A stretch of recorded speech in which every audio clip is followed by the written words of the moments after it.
Okay. The CDC is currently investigating over 200 lung illnesses that may be linked to the use of Juul and other e-cigarette devices. Cigarettes were thought to be made to help smokers slowly quit their bad habits. However, now it's used mostly as a smoking alternative with stronger nicotine, better flavors, and it can be smoked inside, so it's very convenient without giving off any bad smells. Even though juuling may be convenient, what it does to your body can be very inconvenient.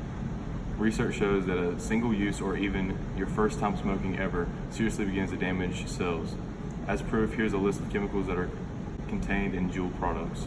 Glycerol, it's colorless, used as an emollient in laxatives, and is also used for making explosives or antifreeze. Propylene glycol, a liquid alcohol which is used as a solvent and in antifreeze. Plastic products and some perfumes. Benzoic acid, while crystalline substances present in benzoin and other plant resins, and is also used as a food preservative.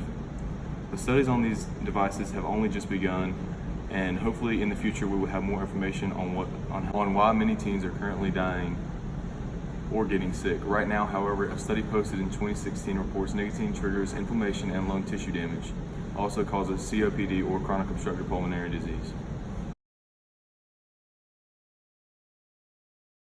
Texas teen Tryson Zoville was fighting to stay alive when his lungs failed on July 26, 2019. Tryson was hooked up to an oscillatory ventilator which kept him alive for 10 days while being in a coma. A family member revealed that Tryson had been vaping since 8th grade, which led the doctors to a possible diagnosis. The x-ray of his lungs showed a complete blockage. His lungs began to inflame to a point where they couldn't exchange oxygen and carbon dioxide. He finally ended up being released from the hospital after an 18-day stay. When he was leaving, he stated, "I was definitely given a second chance at life, and I knew what I wanted to do." His friends all threw out their vape devices and all said that they aren't as safe as you think. Tryson could have easily lost his life. We need to put a stop. Crediting Arthur Huskoff, standard tobacco smoking damages blood vessels, causing strokes, heart attacks, and some amputated limbs. Blood velocity in the legs, major artery dropped 15% after vaping. Blood returning from the leg carried 20% less oxygen after vaping.